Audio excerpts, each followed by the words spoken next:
નમસ્કાર દર્શક મિત્રો, આપના લોકપ્રિય કાર્યક્રમ શંખનાદમાં આપનું સ્વાગત છે. હું છું સુદાન ગઢવી. શિક્ષણની સુંદર વાત એ છે કે તેને તમારી પાસેથી કોઈ છીનવી શકશે નહીં. અશ્વેત ક્રાંતિના જનક નેલ્સન મંડેલાએ એવું કહ્યું હતું કે શિક્ષણ એ સૌથી શક્તિશાળી શસ્ત્ર છે, જેના ઉપયોગથી તમે વિશ્વને બદલી શકશો.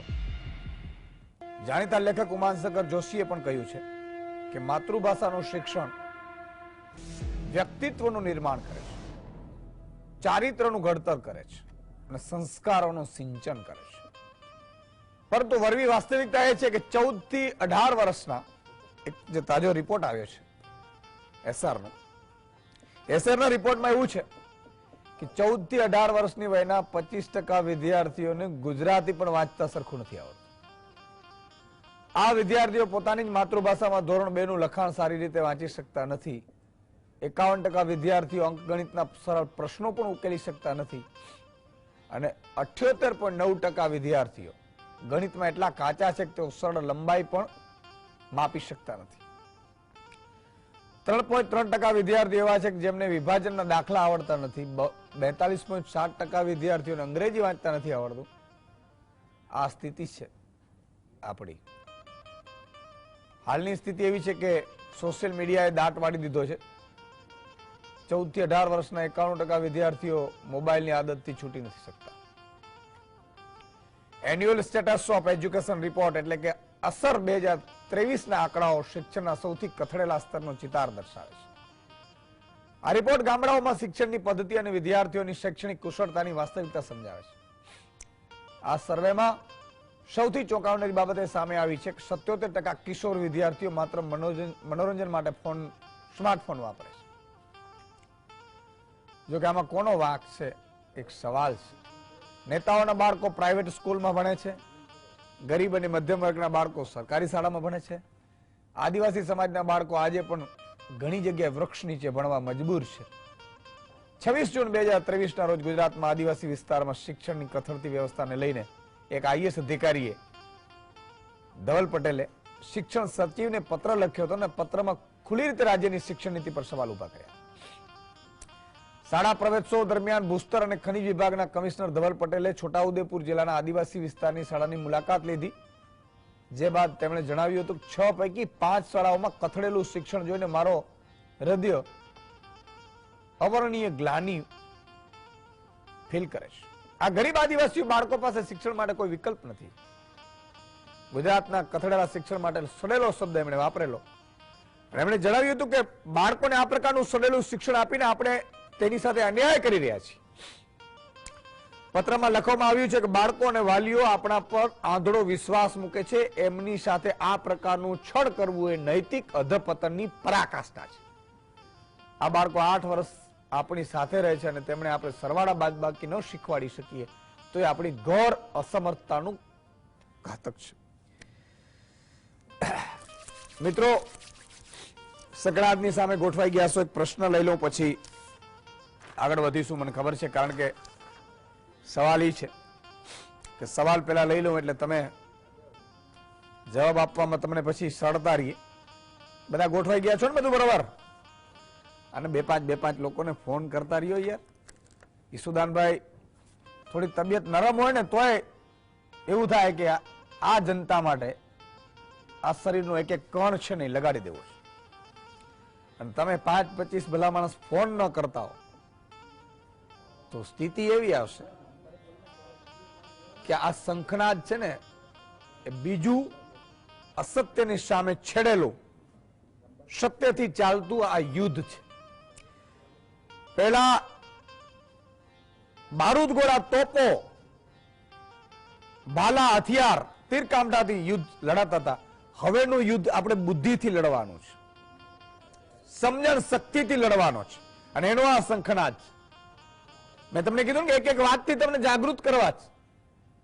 પણ જાગૃત તમે ટીવીની જીએસટીવી સામે ગોઠવાશો તો થશો ને. હું તો મારું રોલ અદા કરીને નીકળી જઈશ, પણ એ સમયે જો 1 કલાક પણ તમે સામે નહીં બેઠા હો તો કેટલું બધું મિસ કરી જશો, ચૂકી જશો. અને એટલા માટે કહું છું કે સગા સંબંધીઓને પણ કહેજો. આજે સવાલ લઈ લઈએ, પછી 2 વાત છે મૂકી. તારંગાની પર્વતમાળા ગુજરાતના કયા જિલ્લામાં આવે છે? Option A Banaskantha, B Sabarkantha, C Aravalli, D Mehsana. તમારો જવાબ અમને વોટ્સઅપ કરો 70 16 31 13 12 નંબર પર. તમારું નામ અને ગામનું નામ ખાસ લખવું. આ તમે મોકલી દો, અત્યારથી શરૂ કરી દો, એટલે છેલ્લે 5 રેન્ડમલી જે જવાબ સાચા આપ્યા છે એમના નામ હું બોલીશ અને સ્ક્રીન ઉપર નામ પણ આવશે. તમે ટીવીમાં આવશો ટૂંકમાં. આ નવો પ્રયોગ છે આપણો. આમ તો ટીવીમાં કાંક તમે બૂચ મારીને જાઓ તો આવો, કાં કોકનું કરી નાખો તો આવો, અને કાં કંઈક એવું બહુ જ મોટું કામ કરી દો તો આવો. બધા તો શક્ય નથી. પણ મિત્રો, આજે જે વાત કરવી છે, વાત એ છે, હું વારંવાર શિક્ષણ, બેરોજગારી, ખેડૂતો, ગરીબ, વંચિત, શોષિતો આ વર્ગ માટે એટલા માટે વારંવાર અવાજ ઉઠાવતો રહું છું કે જેને ચૂંટણીઓ લડવી હોય એ લડે. ઘણા એમ કે 26 જીતીશું ને 5 લાખની લીધી જીતો. ભાઈ, કોણ ના પાડે? પણ જીત્યા પછી કરીએ છીએ શું આપણે? આજે પણ મારા આદિવાસી બાળકો એવા જગ્યા છે મિત્રો કે જ્યાં વૃક્ષ નીચે ભણે છે. તો આદિવાસી નેતાઓ કરે છે શું? પૂંજી વગાડવા માટે બેઠા. આજે પણ 75 વર્ષ થયા આઝાદીના, આપણે સારી સ્કૂલ નથી આપી શક્યા બાળકોને. અને મજાની વાત એ છે મિત્રો કે આ જેટલી પણ કથળેલી શાળાઓ છે ને, ઓરડાની ઘટ છે, શિક્ષકો નથી, પતરામાં હોય, આ બધી શાળામાં કોઈ ગરીબ, મધ્યમ વર્ગ અને લાચાર જે હોય છે સિસ્ટમની સામે એમના બાળકો ભણે છે. કોઈ અધિકારી, ઉચ્ચ અધિકારીનો, મંત્રીનો, મુખ્યમંત્રીનો બાળક નથી ભણતો. અને એટલા માટે એ સ્કૂલ આવી છે. અને છતાંય તમે જાગૃત નથી થતા, છતાંય એને સવાલ નથી કરતા કે તમારા બાળક માટે એને કર્યું શું? ચૂંટણીઓ આવશે, બધા મત માંગવા આવશે, પૂછજો એકવાર કે અમારા બાળકો માટે શું કર્યું તમે? કાલે ભગવાન રાઘવેન્દ્રની પ્રાણ પ્રતિષ્ઠા થઈ, રામલલાની. પણ ખરેખર રામ રાજ્ય હવે આવવું જોઈએ ને. રાઘવેન્દ્ર જયારે સરકાર 14 વર્ષનો વનવાસ પછી આવ્યા ને, એમણે જે અયોધ્યામાં સાહેબ શાસન ની ધુરા સંભાળી, પછી આજે પણ આટલા 1000 વર્ષો બાદ પણ એ રામ રાજ્યને આજે પણ એક આદર્શ તરીકે જોવામાં આવે છે કે મારો રામ રાજ્ય કેવો હોય,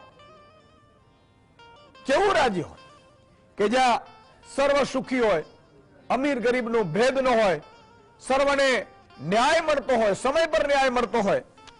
કોઈ બુચુસીઓ ફોન કરે અને સિસ્ટમ આખી એની થઈ જાય, એને રામ રાજ્ય નો કહેવાય.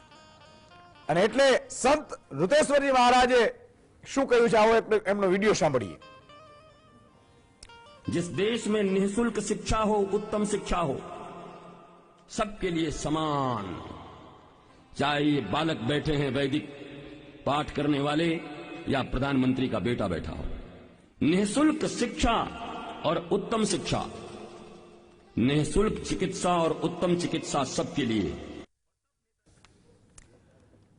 निःशुल्क शिक्षा, उत्तम शिक्षा, निःशुल्क आरोग्य सेवा, उत्तम आरोग्य सेवा. જેમાં મુખ્યમંત્રીનો બાળક પણ એ જ સ્કૂલમાં ભણતો હોય, મંત્રીનો બાળક પણ એ જ સ્કૂલમાં ભણતો હોય, અને મારો ગરીબ રિક્ષાવાળો હોય, કરિયાણાવાળો, નાનો વેપારી હોય, નાનો કર્મચારી હોય, એનો પણ બાળક એ જ સ્કૂલમાં એ જ સ્કોલરથી ભણતો હોય ને સાહેબ, એને રામ રાજ્ય કહેવાય.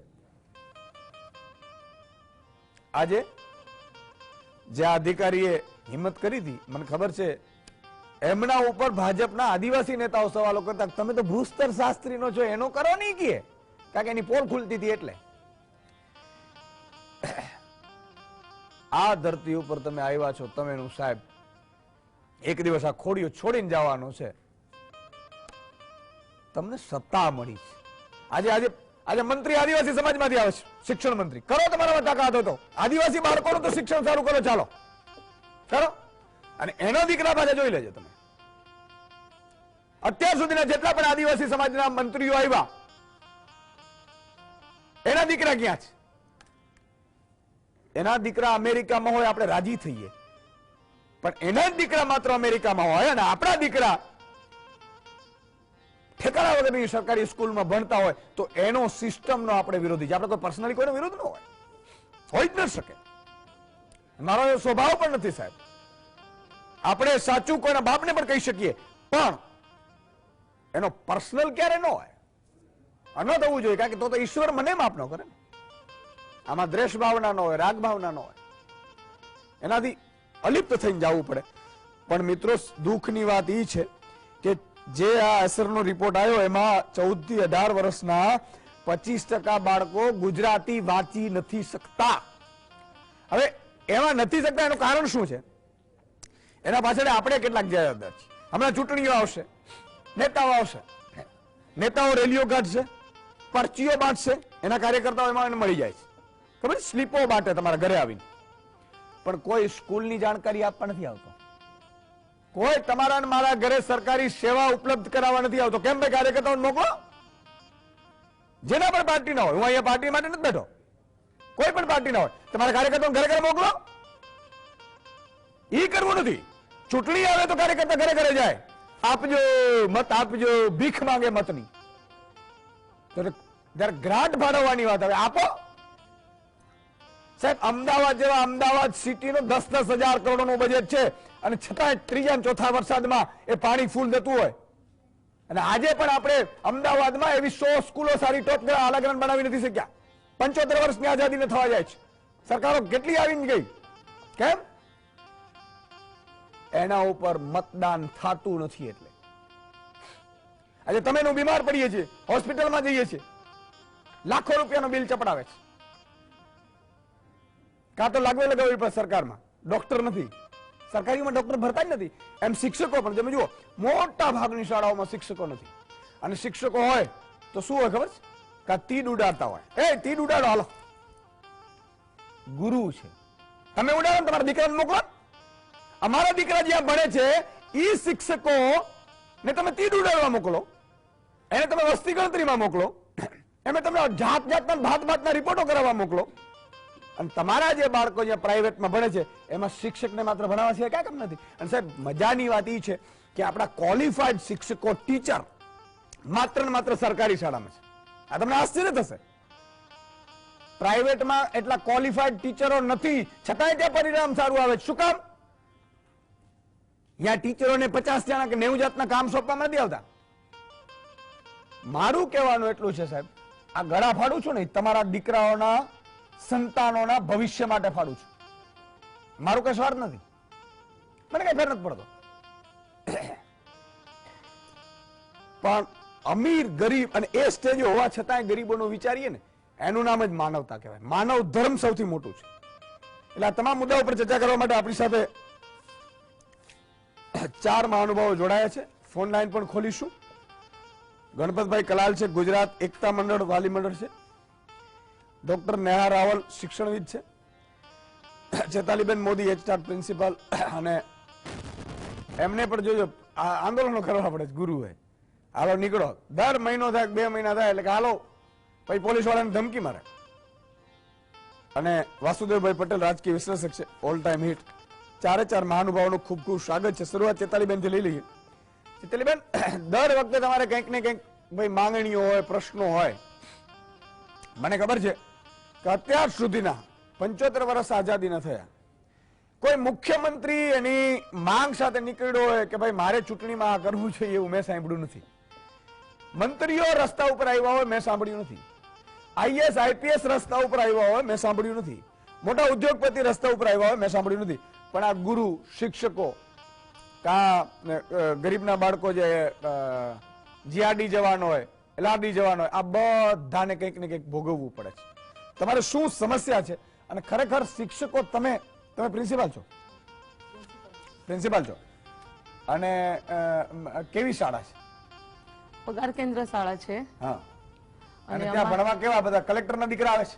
ના, અમારી શાળામાં 70% બાળકો અતિ ગરીબ બાળકો આવે છે, કે જે એકદમ ગરીબ શિક્ષકોની હાલત શું છે? પૂરતી સંખ્યા છે? શિક્ષકો તો પૂરતા છે, પરંતુ જો હું આપની સમક્ષ વાત રજૂ કરું કે કથળતા શિક્ષણ પાછળ જવાબદાર કારણ શું છે, તો હું 2 કારણ માનું છું.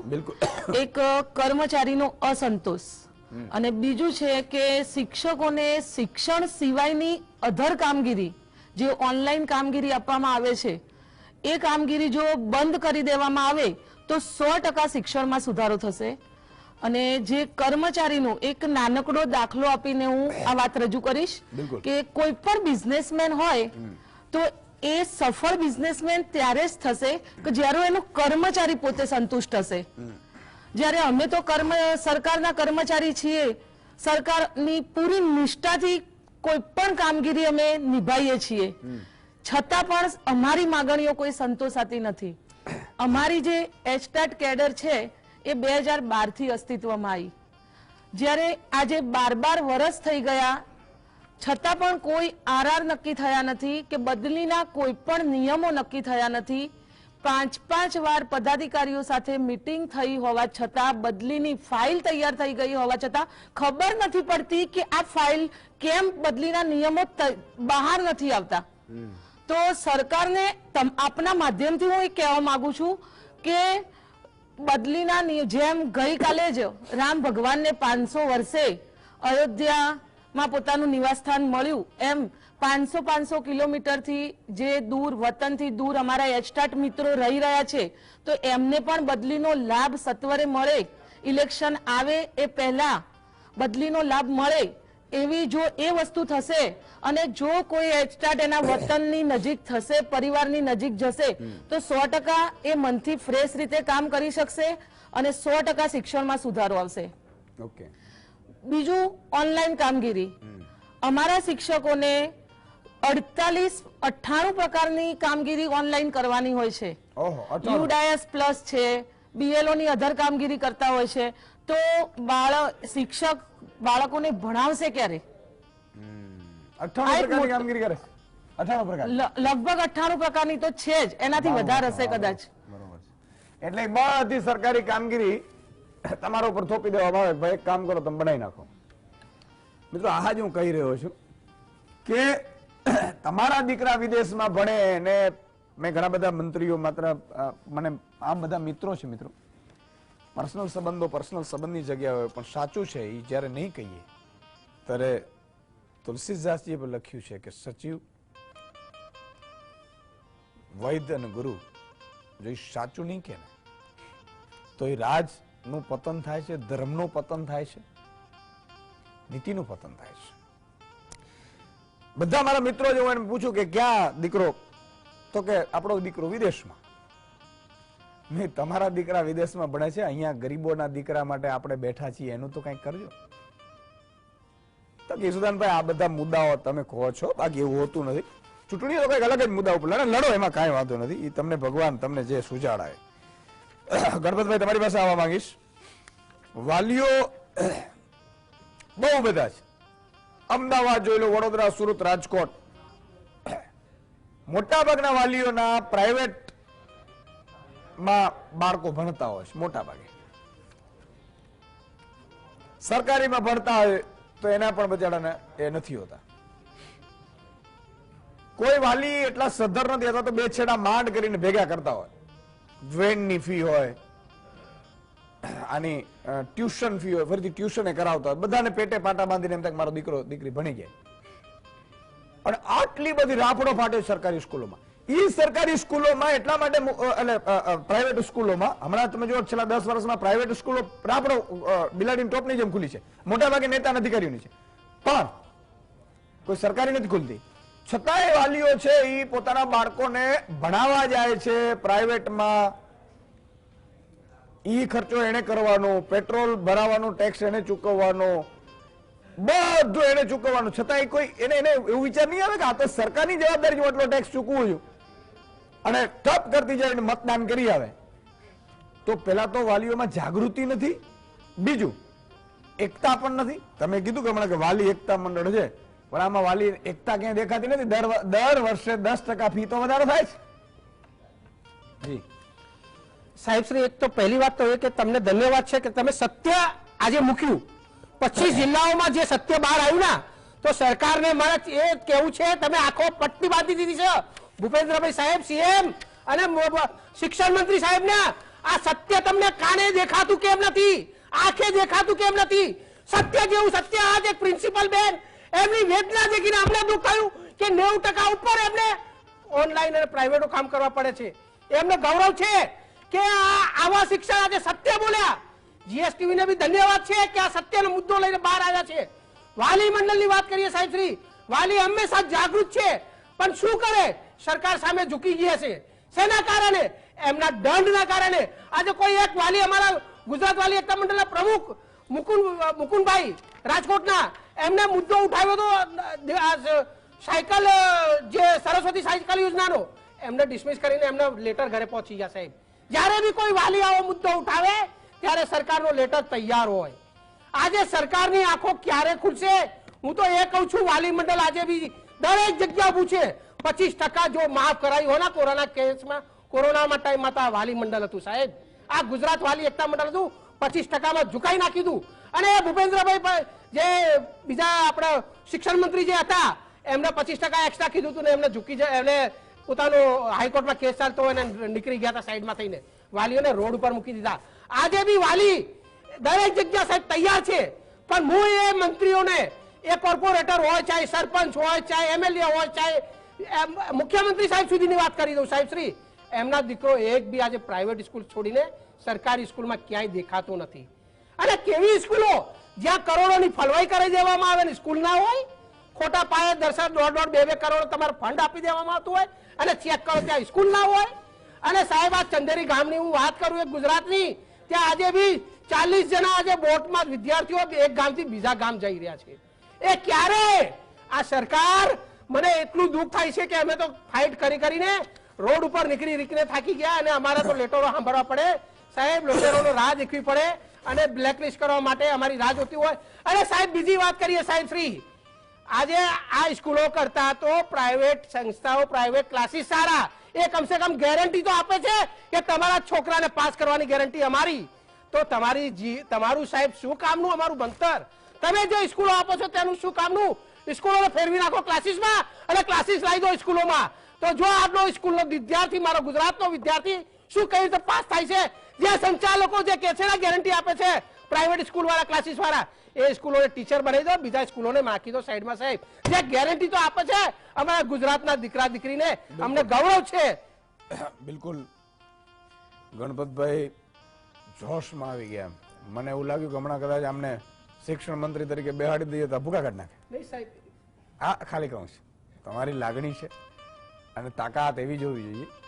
પણ વાલી એકતા મંડળ છે ને, એને એકતા કરી અને એકવાર એ સિસ્ટમ બીજા દેશોમાં શું ચાલે છે, બીજા રાજ્યોમાં શું ચાલે છે, એકવાર સમજવાની જરૂર છે.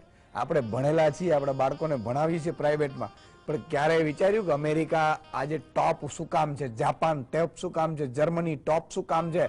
અને એટલા માટે છે કે એના એક બાળકને સાહેબ એ ટોપ ક્લાસ સ્કૂલ કરાવે છે. જે દિવસે તમારો બાળક સાહેબ, તમે વિચાર કરો કે તમારો બાળક 10 ફેલ થયો એટલે ક્યાં નોકરી નથી મળવાની. માની લો ક્યાંક મળી તો પટ્ટાવાળો કે મજૂર, શ્રમિક થશે. પણ એ જ બાળકને તમે જો ભણાવી ગયા ની કલેક્ટર થઈને આવે તો વિચાર કરો તમારું કે કેટલી જાગૃતિ તમારી આવી જાય. તો એક ગામમાં એક વ્યક્તિ સારો હોય ને સાહેબ, ભણાવી શકો ને તમે. શિક્ષણ છે ને એ શેરણીનું દૂધ છે સાહેબ, ડણક મારશે. આજે માન લો કે હું તમને મારો જ દાખલો આપું છું. મારા મિત્રો ઘણા બધા હતા, બિચારા 7 ઉઠી ગયા, 10 ઉઠી ગયા. મારા બાપુજીની એક ઈચ્છા હતી કે મારો દીકરો ભણવો જોઈએ.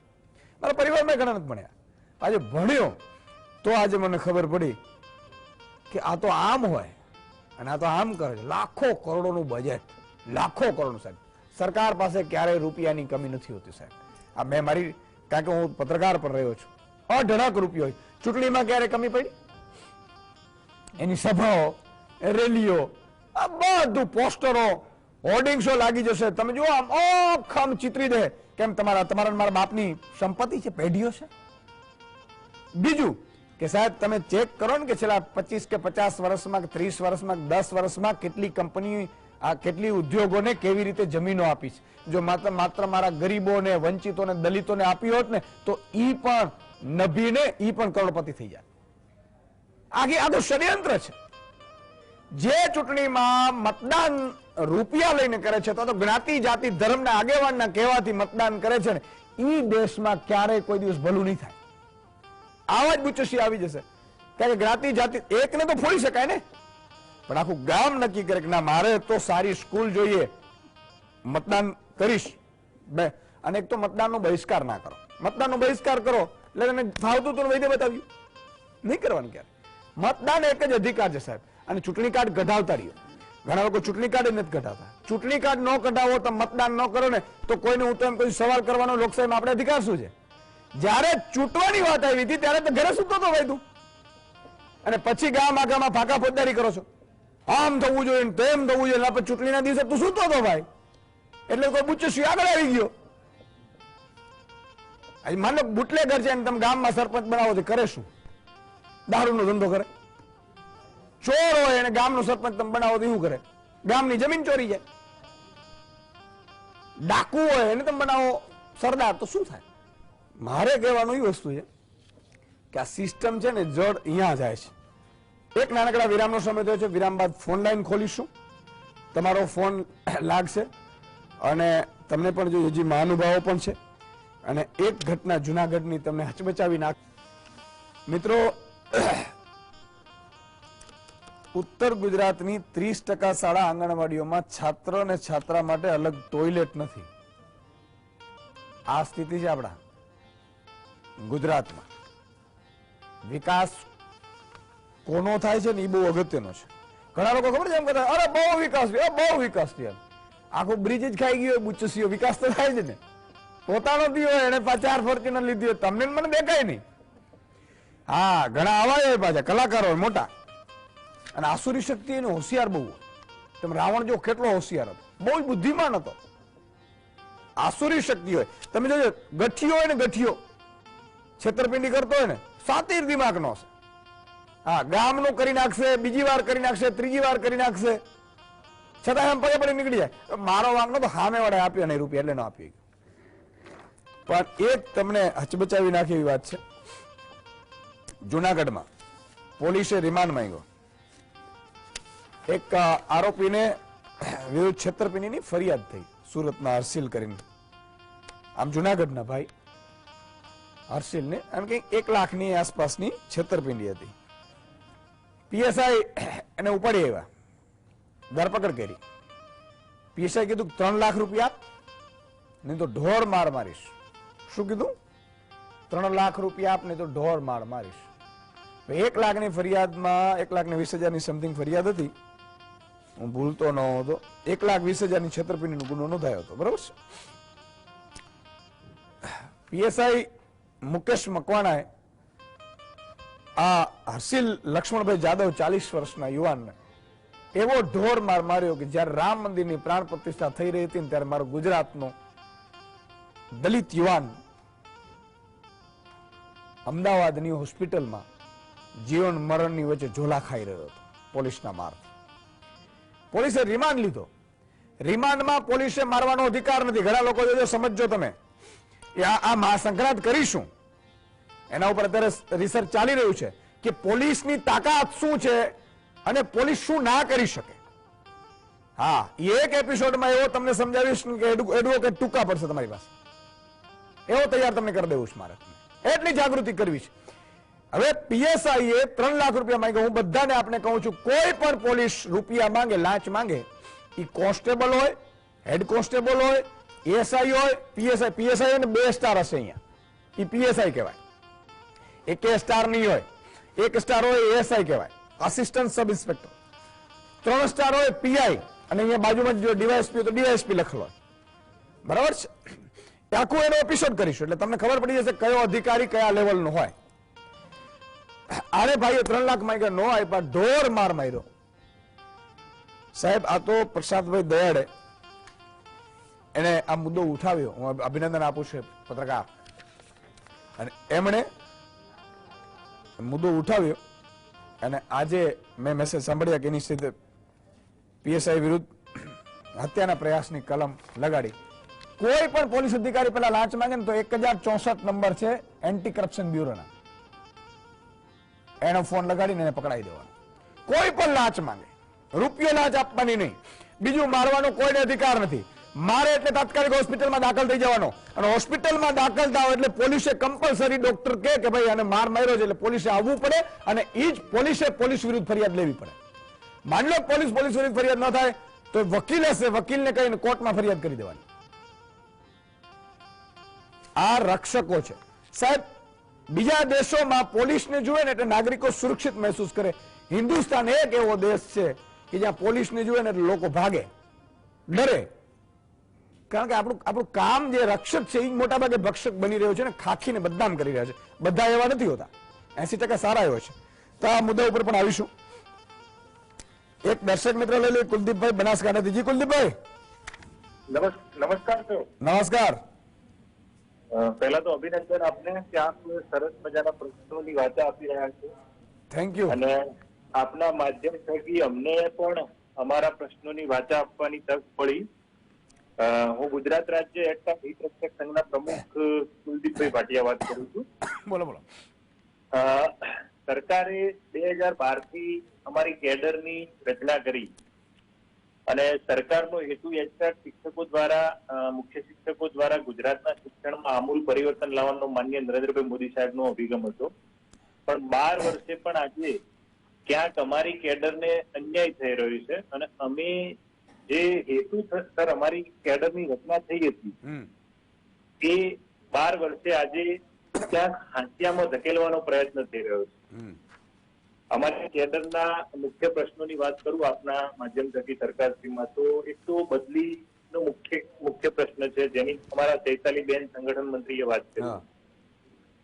સાથે સાથે આપણી દરેક કર્મચારીની એક માગણી છે કે જૂની પેન્શન યોજના સત્વરે લાગુ થાય, કે જે વૃદ્ધત્વની લાકડી છે કર્મચારીઓની, 58 વર્ષ સુધી સરકારની સેવા કરે છે અને જૂની પેન્શન યોજના સરકાર ન આપે અને અત્યારે નવી પેન્શન યોજના લાગુ કરી અને હક છીનવ્યા છે સરકારે. આ સિવાય અમારા મુખ્ય પ્રશ્નોમાં જે કેડર છે અમારી, એ કેડરની અંદર પગાર વિસંગતતાનો પ્રશ્ન છે. અમારી કેડરના હજુ સુધી આરઆર પણ સરકાર દ્વારા પૂરી રીતે જાહેર થયા નથી. તો આ બધી માંગણીઓ આપના માધ્યમ થકી અમે સરકારશ્રીમાં મૂકવા માંગીએ છીએ. બિલકુલ બિલકુલ કુલદીપભાઈ. સાથે સાથે સરકારને અમે એ પણ કહેવા માંગીએ છીએ કે સત્વરે અમારા પ્રશ્નોનું નિરાકરણ આવે, અને એચટાટ થકી આજે ગુજરાતમાં શિક્ષણમાં જે પણ પરિવર્તન થશે એચટાટ થકી જ થશે. પણ તમે વ્યવસ્થિત ભણાવજો એવી મારી અપીલ છે, કારણ કે ઈશ્વરે તમારા ઉપર વિશ્વાસ મૂક્યો છે, સરકારને પડી નથી. ગરીબના બાળકો ભણે તો ઠીક છે, ના ભણે તો ઠીક છે, એના દીકરાઓ બધા મોજ કરે છે, બરોબર છે. તો હવે તમારી જવાબદારી બની જાય કે આ પ્રશ્નો તો હશે જ, આજે નહીં તો કાલે કોઈ સારી સરકાર આવશે ને કદાચ નિરાકરણ લાવી પણ દે. પણ મારી વિનંતી એ છે કે ઈશ્વરે તમારી ઉપર વિશ્વાસ મૂકી કે ગરીબને, વાલીને ત્યાં તમારે ત્યાં મોકલ્યા છે કે આને દીકરાને તમે ભણાવજો, તો સારું ભણાવજો એ મારી વિનંતી છે. કુલદીપભાઈ ખૂબ ખૂબ આભાર. નેહાબેન, સવાલ એ જ થાય છે કે શિક્ષણ છે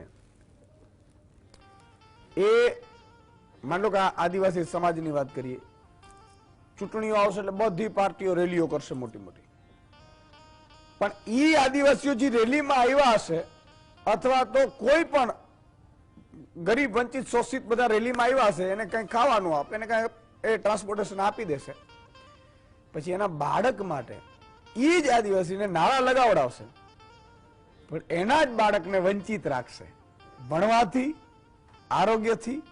આખી સિસ્ટમ સડી ગઈ છે, અને આપણે ખબર નથી કે આપણે ખરેખર આપણે આ સરકારની જવાબદારી છે, ખબર જ નથી. જી, હું ડાયરેક્ટ પ્રજાને એક વિનંતી કરું છું કે એનામાં જે અવેરનેસ હોવી જોઈએ ને એ નથી. ખરેખર એ લોકોનું પ્રજાનું હિત શેમાં છે ને એ માત્ર ને માત્ર જ્યારે ચૂંટણી નજીક આવે ત્યારે નથી વિચારવાનું એને.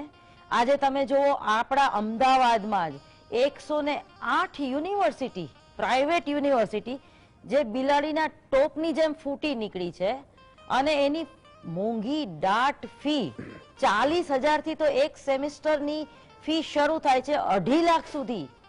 તો આ એક વિષ ચક્ર છે.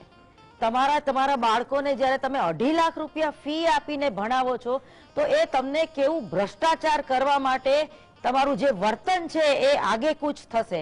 અને તમે મન વચન અને કર્મથી જ્યારે શુદ્ધતા જાળવી નહીં શકો ત્યારે તમે ડિપ્રેશનનો આખો ભોગ બનશો. અને જ્યારે આપણી આ વર્તમાન સરકાર આખા વિશ્વનું પ્રતિનિધિત્વ લેવાની વાત કરી રહી છે, ત્યારે જ્યારે આપણે વિશ્વ મહાગુરુ બનવું છે, ત્યારે આપણામાં જ છે જ ચાલુ. શિક્ષણ અને આરોગ્ય આ એટલી બધી સંવેદનશીલ બાબત છે કે એમાં કોઈ ભૂલ ન ચાલે. આજે બાળકો જે છે એ હું કોઈ પર્સનલ યુનિવર્સિટીની કે પ્રાઇવેટ સ્કૂલની વાત કરું છું, તો એ લોકો ક્રિએટિવિટીના નામે કેટલો બધો વાલીઓને ખર્ચો કરાવે છે, બરોબર. અને શનિ રવિ ક્યાંક હું હોટલમાં જમવા બેસું ને તો એમના જે છોકરા હોય ને એ પેલી વેફર કે મેગી મંગાવે ને પછી એમાંથી માછલી દોરે. સાંભળજો હો. પછી એના મમ્મી તાલી પાડે કે મારો છોકરો બહુ હોશિયાર, એને મેગીમાંથી માછલી દોરી. સ્કૂલમાં આવું શીખવાડે છે, ક્રિએટિવિટીના નામે કંઈ પણ.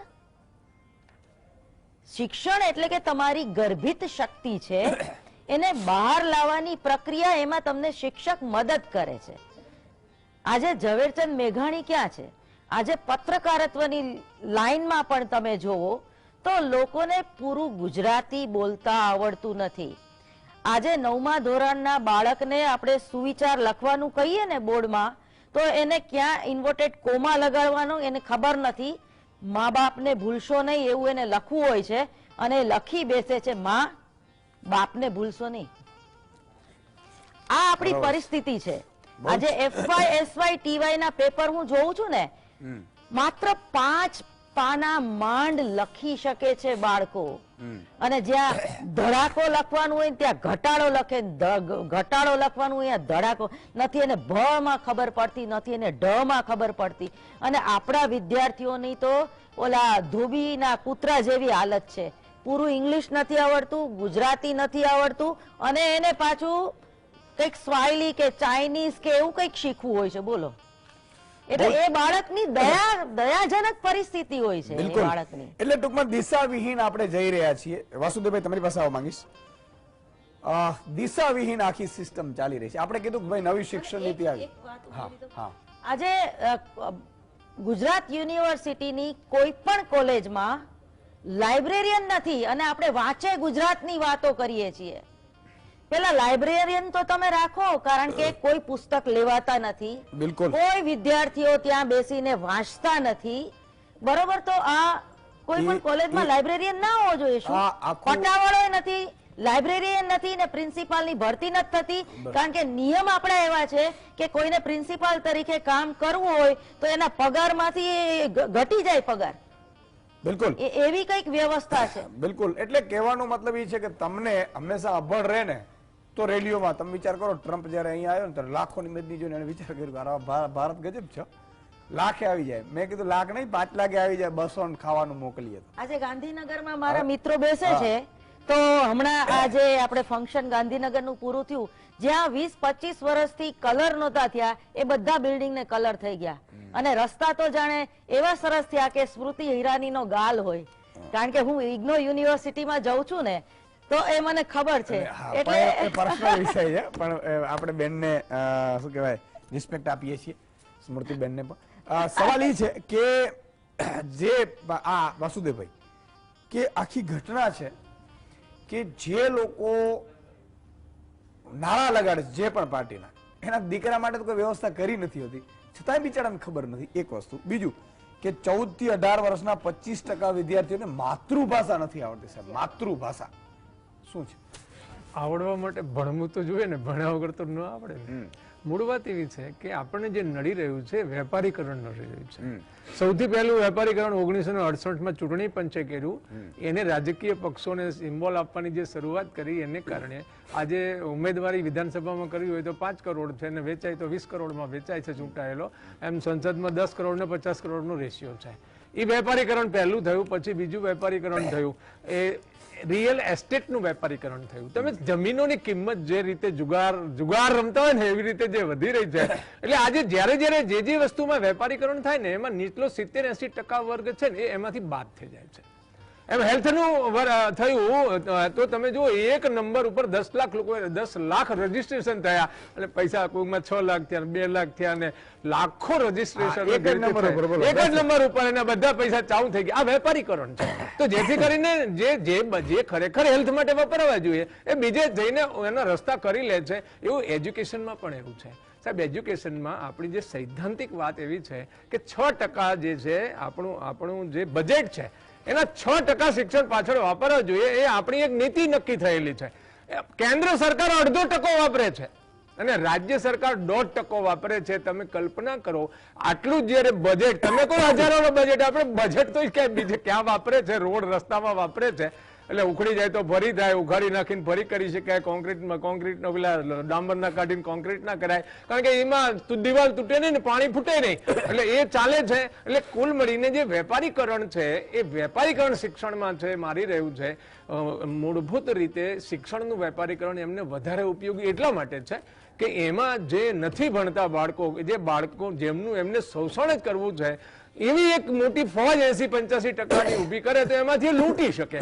મૂળ ઈરાદો લૂંટવાનો છે. જેમ જમીન રિયલ એસ્ટેટમાં શું થયું, જમીનોની કિંમતોમાં જે શું થયું, જમીનોની કિંમત શું કામ વધી રહી છે કે ખેડૂતો પાસે જમીન, જો વાયેબલ કૃષિ હોય તો એક ખેડૂત જમીન વેચે નહીં એટલે નોન વાયેબલ થાય અને પોસાય નહીં, ખોટ જાય એટલે જમીન વેચે તો આ લોકોના હાથમાં જમીનો આવે. એટલે કુલ મળીને જે વેપારીકરણ થયું છે દેશમાં એ વેપારીકરણ નહીં, એમ સરકારનું વેપારીકરણ છે, એમાં પોલીસ તંત્રનું વેપારીકરણ છે કે એને હપ્તો ઉપર દેવો પડે છે, નીચેથી લેશે તો ઉપર દેશે ને. એટલે કુલ મળીને જે વેપારીકરણ થયું છે એની આ જે સમસ્યા છે. એટલે બાળકો જે અમને ખબર છે, હું નાનો હતો તો પ્રાર્થના પહેલા બાળકો નિશાળે આવે ને તો ઘડિયા બોલાવે તો છેક 30 સુધી ઘડિયા બોલાતા હતા. એક બોલાવે બધા લોકો બોલે. આજે ક્યાંય નામો નિશાન શિક્ષણમાં ક્યાંય દેખાતું નહીં, કારણ કે ઓરડો જ ના હોય, એને બેસવાની કોઈ હોલ જ ના હોય, ક્યાં બેસીને બાળક ભણવાનું છે. અને બીજું શિક્ષણ જે રીતે આમાં શું છે, પૈસા બનાવવાના જે 2-4 જગ્યાઓ છે, રિયલ એસ્ટેટ છે, ચૂંટણી લડીને રાજકીય ક્ષેત્રમાં જવાનું છે, શિક્ષણ છે, હેલ્થ છે. શિક્ષણમાં તમે જેટલા પણ ઇન્સ્ટિટ્યૂટ લઈ લો, યુનિવર્સિટી હમણાં કીધું ને ટોપની જેમ ફેલાઈ રહી છે, કોની છે એ તો જુઓ. પૈસા કોના લાગે છે તો તપાસ કરો. એ પૈસા જે છે ભ્રષ્ટાચારમાં ભેગા કરેલા પૈસા લાગે છે, એમાં મોટી મોટી હોસ્પિટલો બનાવવા લાગે છે, યુનિવર્સિટીઓ બનાવવામાં લાગે છે. એટલે આ જે લૂંટનો જે માલ છે એનો વહીવટ જે થઈ રહ્યો છે. અને બીજું વિદેશમાં નાણાં જઈ રહ્યા છે. વિદેશમાં નાણું જાય, હવાલાથી પાછું આવે અને વિદેશી રોકાણ આવે છે એવું કહેવાય જે દેશમાં. એ દેશની હાલત શું હોય, અને હાલત રિપ્રેઝન્ટ થાય છે. 25% બાળકો પોતાની માતૃભાષા વચ્ચે તો એમની તો એટલે આમ તો પોલિટિકલી મારો સબ્જેક્ટ અહીંયા એટલા માટે કે આપણે બહુ જ ન્યુટ્રલતાથી કરવાનો છે, પણ જનજાગૃતિ માટે જરૂર છે. તો બધી એકને એક સરકાર ક્યાંક ચૂંટાતી હોય, લાખો લીડ થી જીતાતી હોય, તો એ શું હશે? એમ એ કેમ થઈ જતું હશે? નહીં, આમાં શું છે યશુદાનભાઈ કે ચૂંટણી લડવાનો, ચૂંટણી જીતવાના અનેક રસ્તા છે. એ ચૂંટણીમાં કેટલું ફંડ નાખવું છે, 50 કરોડનું ખુલ્લું કામ કીધું, કારણ કે આ વખતે લોકસભાની ચૂંટણી થાય, તમે બજારમાં સાંભળતા જશો, અત્યારે પણ સંભળાય છે 50 કરોડ એક લોકસભામાં ખર્ચાશે. હવે તમે કલ્પના કરો પૈસા આવે છે ક્યાંથી? એટલે આ જે ચૂંટણી લડવા માટે બીજું એવું છે કે દેશમાં જે રીતે સાહેબ ઈવીએમ નો જે વિષય ચાલે છે, વકીલો, સુપ્રીમ કોર્ટના વકીલોને સાહેબ રજૂઆત કરવા સુપ્રીમ કોર્ટ સુધી ના જવા દીધા. એને લઈ જાય કે કોર્ટ તને લઈ જઈએ છે સુપ્રીમ કોર્ટ, અને લઈ ગયા પોલીસ સ્ટેશનમાં પોલીસ વાળા. એટલે તમે ઈવીએમ સામે દેશભરમાં આટલો, અને સાહેબ 6 લાખ વીવીપેટ પકડી ગયા એવું ચૂંટણી પંચે આ કોર્ટમાં, સુપ્રીમ કોર્ટમાં અરજી થઈ ને તો કીધું વીવીપેટ 6 લાખ પકડી ગયા. અરે કલ્પના કરો, તમે સામાન્ય બુદ્ધિથી વિચારો કે એક હારે 6 લાખ વીવીપેટ ખરાબ થઈ જાય. 10,000 કરોડ રૂપિયા ખર્ચાય છે સાહેબ વીવીપેટ પાછળ. અને અત્યારે દેશમાં પ્રપોઝલ શું ચાલે છે ખબર છે? પ્રપોઝલ એવી ચાલે છે કે ઈવીએમમાં સ્લીપ નીકળે, એ જે સ્લીપ નીકળે એ મતદાતાને આપી દેવી, પછી એને ડબલામાં નાખવી. તો ભાઈ એક સ્વસ્તિકની આવડી લાકડાની સ્ટીક આવતી હતી, મતદાન તમે કર્યું હતું, મેં તો કર્યું છે, એને બોળી અને આમ લગાડવા, એના માટે 10,000 કરોડ રૂપિયા નાખવાના છે. એક સ્ટીક આપી દો, લગાવીને નાખી દેશે બેલેટ પેપરમાં. તમારે ચૂંટણી પાછળ આટલો બધો ખર્ચ કરવાની જરૂર છે એટલા માટે કે ચૂંટણી પંચને પણ. અને બીજું સાહેબ, આજે 5 કરોડ ને 20 કરોડ ની જે વાતો થાય છે, વ્યવસ્થા તો ચૂંટણી પંચ કરી રહ્યું છે ને, તો એની કેટલી મોટી ભાગીદારી હશે? મૂળભૂત રીતે આજે ભાગીદારીનો જે સવાલ છે, વેપારીકરણનો સવાલ છે, એની આ સમસ્યા. એટલે ચૂંટણી જીતવામાં પણ કહેવાય છે ફેર, ફ્રી એન્ડ ટ્રાન્સપેરન્ટ ઇલેક્શન કરવા જોઈએ. ચૂંટણી પંચ વિપક્ષને અત્યારે મુલાકાત નથી આપતું છેલ્લા 6-12 મહિનાથી. આની સાહેબ એક સરકારી નોકર અમારા ટેક્સના નાણે પગાર લેવા વાળું ચૂંટણી પંચનો આયોગ એક મીટિંગ ના આપે, એક એની મુલાકાત ના આપે, આ તો સાહેબ ગજબની વાત છે. આ કેવો લોકશાહી છે, દુનિયામાં મોટામાં મોટો લોકશાહી દેશ અને સારામાં સારું બંધારણ. અહીંયા પણ હું એક છેલ્લી વાત કરી દઉં તમને. આ બંધારણમાં 75 વર્ષે જે લોકો બંધારણની દુહાઈ વાગે છે એટલે પૂછો તો ખરા તમને 75 વર્ષે શું મળ્યું, શું લખ્યું છે અંદર ને તમને શું મળે છે. તો તમે એના અમલીકરણ માટે તો લડો કે ચૂંટણી બંધારણ સારું છે, અમલ તો કઈ થતો નથી. બહુ જ સાચી વાત કરી. માધુભાઈ દોરાજી જોડાયા છે વડોદરાથી. જી માધુભાઈ. ઈશુદાનભાઈ, હાજી. હવે આ વાસુદેવભાઈ બહુ સત્ય હકીકત કરી અને એની સાથે સાથે આ જે મેડિકલની ફી છે, મેડિકલની ફી 1 કરોડ રૂપિયા આજે થઈ ગઈ છે. તો ગામડાનો ખેડૂત છે, મજૂર છે, ગામડામાં રહેનારો માણસ છે અને સિટીની અંદર મધ્યમ વર્ગનો માણસ છે જે થોડું રાત દિવસનું કમાઈને દિવસના વાપરતો હોય આવા માણસો છે. હવે આવા માણસોના છોકરાઓ કદાચ હોશિયાર રહેશે તો શું મેડિકલની આ ફી ભરી શકશે ખરા? 1 કરોડ રૂપિયા ભરી શકશે ખરા? અને કારણ કે 1996 ની અંદર જે સરકારી કોલેજ, સરકારી જે મેડિકલ ફીની હતી એટલી ને એટલી સીટો આજે 1996 ની સીટો આજે એટલી છે. હવે આજે વસ્તી વધી તો આજે જે સીટો પણ સરકારી ફીમાં આજે વધારવી જોઈએ. એટલે પ્રાઇવેટ વધે છે, તમારો પ્રાઇવેટ વધે છે, બરોબર છે. પ્રાઇવેટ 1 કરોડ વધે છે એટલે પછી તો જી ડોક્ટર આવશે એ વસૂલ તો કરશે જ. એટલે સિઝેરિયન નહીં હોય તો સિઝેરિયન કરશે, બરોબર છે. હા, 1 કરોડ રૂપિયા તો લોકો કેમ જાગૃત નહીં થતા હોય? એટલે આ કોઈના ધ્યાનમાં નથી. આ બધું જે છે ને ગામડાના લોકોને જે છે ને આજે ગામડા એક સર્વે થાય કે ગામડાના કેટલા ખેડૂતો કેટલા ડોક્ટર આજે બન્યા છે અને એ પણ સરકારી કોલેજની અંદર.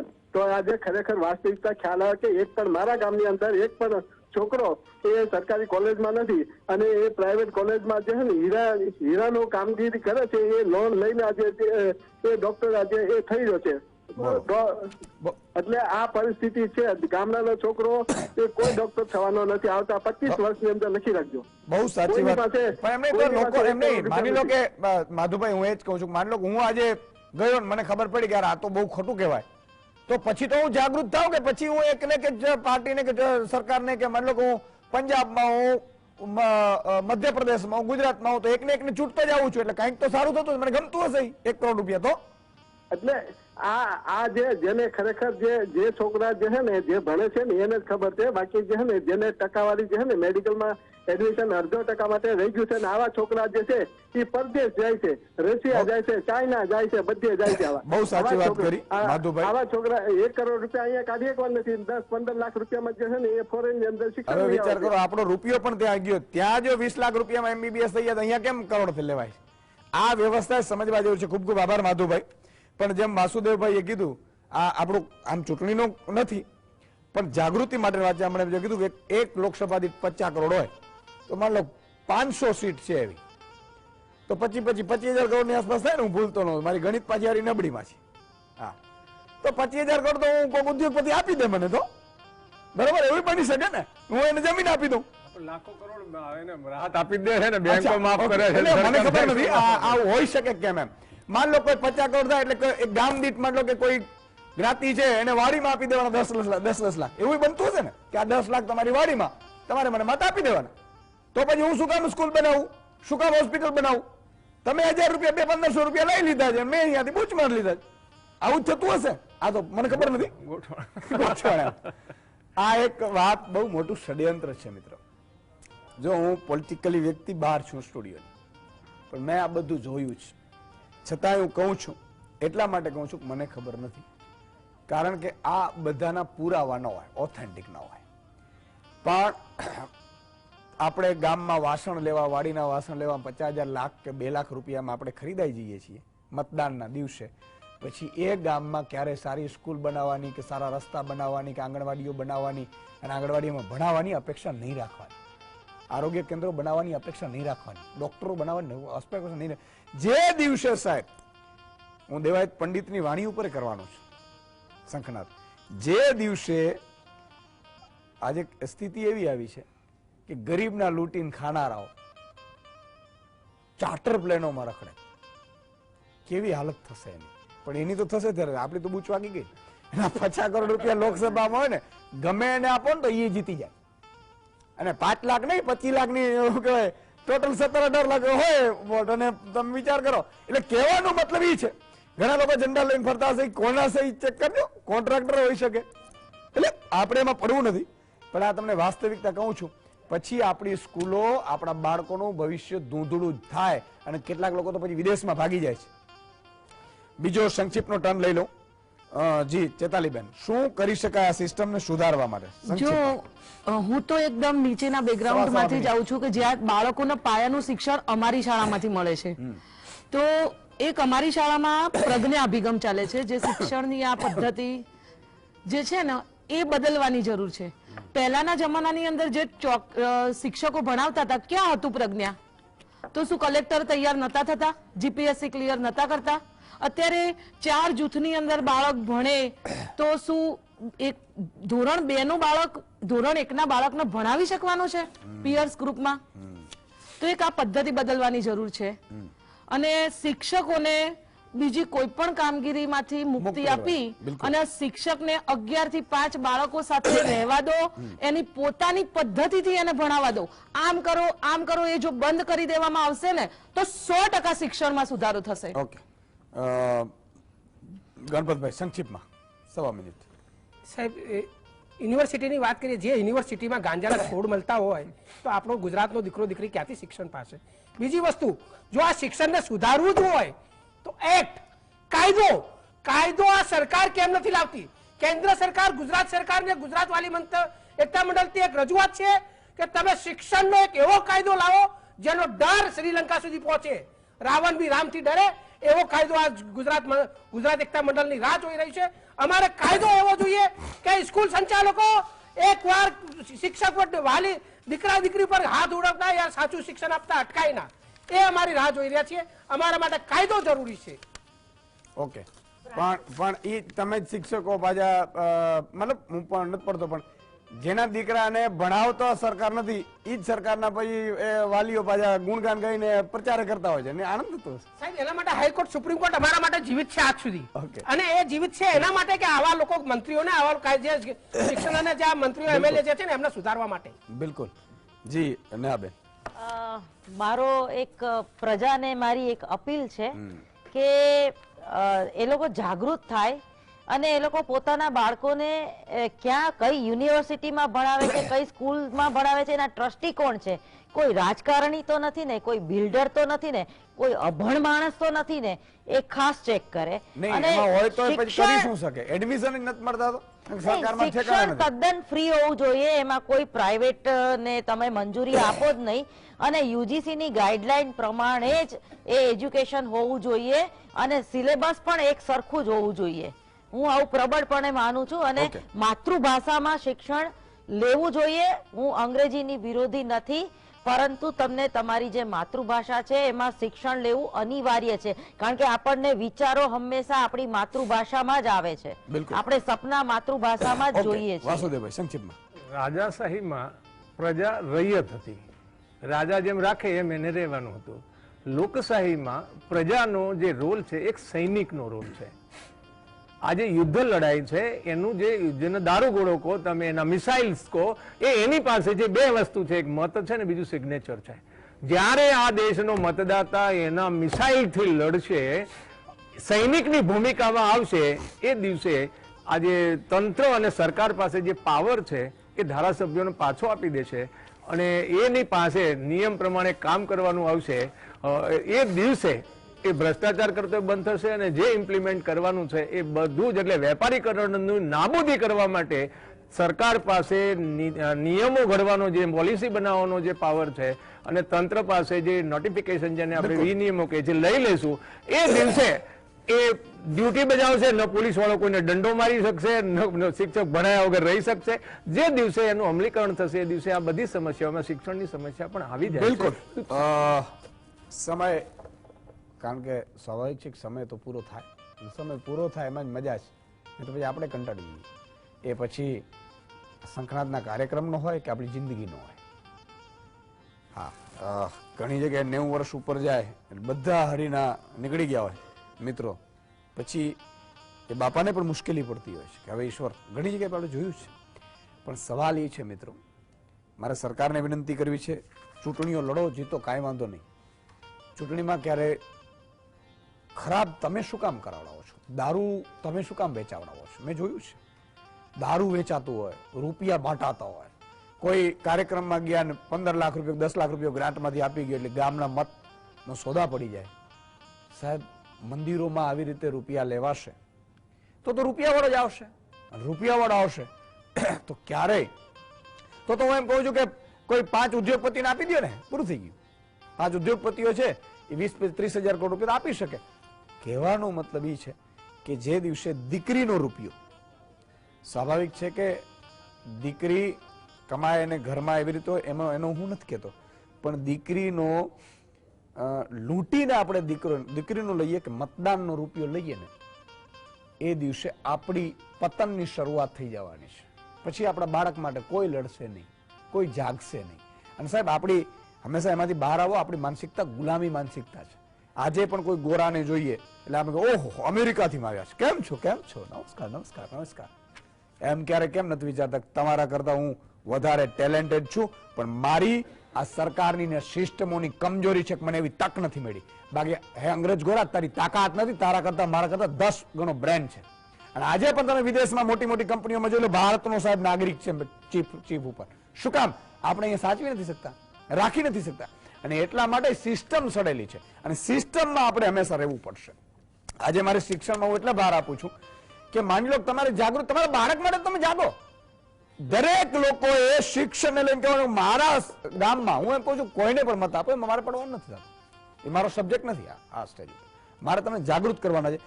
ચૂંટણી છે ને, એવું કહેવાનું કે મારે અહીંયા સારી સ્કૂલ જોઈએ, તમામ ટીચર્સ જોઈએ, તમામ ક્લાસની હોય. અને હું તો એમ કહું છું 18,000 ગામડા છે. અમદાવાદ, વડોદરા, સુરત, રાજકોટમાં 100 સ્કૂલો બની જાય ટોપ ક્લાસની.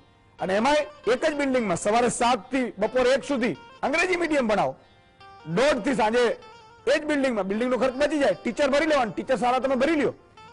જે 6% છે એના 8% બજેટ કરી દો. અને કાં તો ઉદ્યોગપતિને કહી દો 2% જે CSR હોય એ પોતાની પ્રાઇવેટ સ્કૂલોમાં વાપરે છે, નહીં વાપરવા, આમાં નાખે. રૂપિયાની કોઈ કમી નથી હોતી. પણ સાહેબ, એ દિવસે મારો ગરીબનો બાળકને તક મળશે ને તો એ કલેક્ટર શું, આ દેશનો ટોપ ક્લાસ વૈજ્ઞાનિક બની શકે એવી તાકાત ધરાવે છે. તો આપણે તક નથી આપતા અને એને બિચારાને ખબર નથી કે આના ઉપર મત કરાય. મતદાન કોઈ બીજા જ મુદ્દા ઉપર થતું હોય છે અને એટલા માટે નારા લગાડાય એટલે તમને વંચિત રાખવામાં આવે છે. આ એક મોટું ષડયંત્ર છે. જાગો તો સારું છે, નહીં તો આમને આમ ચાલતું રહેશે ને ચાલવા દો, કઈ વાંધો નથી. સવાલનો જવાબ આવી ગયો. તારંગાની પર્વતમાળા ગુજરાતના કયા જિલ્લામાં આવેલી છે? સાચો જવાબ ડી છે, મહેસાણા. અને સાચો જવાબ આપનાર 5 જે દર્શકો છે, સૈફી સોડાવાળા દાહોદ, ભરત ગોધાણીયા કુતિયાણા, ભાવનાબેન બુશા જામનગર, જીતુભા ગોયલ સુરત અને ધાર્મિક મોરડિયા શિહોર ભાવનગર. આ 5 દર્શકોનો સાચો જવાબ એમ તો ઘણા બધા આપ્યો છે, પણ આ 5ને આપણે સિલેક્ટ કર્યું છે. ખૂબ ખૂબ આભાર મિત્રો. આજે બસ આટલું જ. આવતીકાલે ફરીથી નવી જાગૃતિના વિષય સાથે સત્યની જ્યોત જણાવીશું. આ સંખણાત કાર્યક્રમમાં મારી આપને વિનંતી છે કે આ કાર્યક્રમ મેં માત્ર ને માત્ર તમારા જનજાગૃતિ માટેનો આ કાર્યક્રમ છે કે મારા ગુજરાતીઓનું એકવાર એટલા જાગૃત કરી દઉં ને. માત્ર મિત્રો જ્ઞાન છે, નોલેજ ઇઝ પાવર. આ જમાનો જ્ઞાનનો છે. આજે ઈશુદાન ગઢવી, તમે વિચાર કરો, કોઈ કલેક્ટર જાતો હશે, કદાચ સીટ બેલ્ટ નહીં પહેર્યું હોય, PSI રોકશે, કલેક્ટર છે સાદા ડ્રેસમાં છે, સાદી ગાડીમાં છે અને કહેશે હું કલેક્ટર છું એટલે પેલા સલામ મારશે. શું કામ? એને કાનૂનની ખબર છે એટલે. તો એ સીટ બેલ્ટનો કાયદો ભૂલી જશે તો તમને પકડશે. તમારે પછી નેતાઓને ફોન કરાવવા પડશે. મારું કહેવાનું એ દિવસે, જે દિવસે તમને ખબર પડી ગઈ કે સીટ બેલ્ટમાં આટલો જ ગુનો આવી રીતે જ હોય, તે દિવસે તમે રાજા બની જવાના. અને હું કરીને રહીશ જો આ બધું વ્યવસ્થિત ચાલ્યું તો. બાકી તો ભગવાનની, ઈશ્વરની ઈચ્છા હોય છે એમ થતું હોય છે. આજે બસ આટલું જ. આવતીકાલે ફરીથી નવા વિષય સાથે મળીશું 7:30 વાગે સંખણાત કાર્યક્રમમાં. મારી વિનંતી છે 10 લોકોને બીજાને ફોન કરો અને જોડો. અને જે વ્યક્તિઓ 100 વ્યક્તિઓને ફોન કરીને જોડશે અને એના કંઈક માન લો તમે શોર્ટ્સ કરીને આવશે તો આપણે કોફી મારી સાથે તમે પીશો. જય હિન્દ, જય ભારત.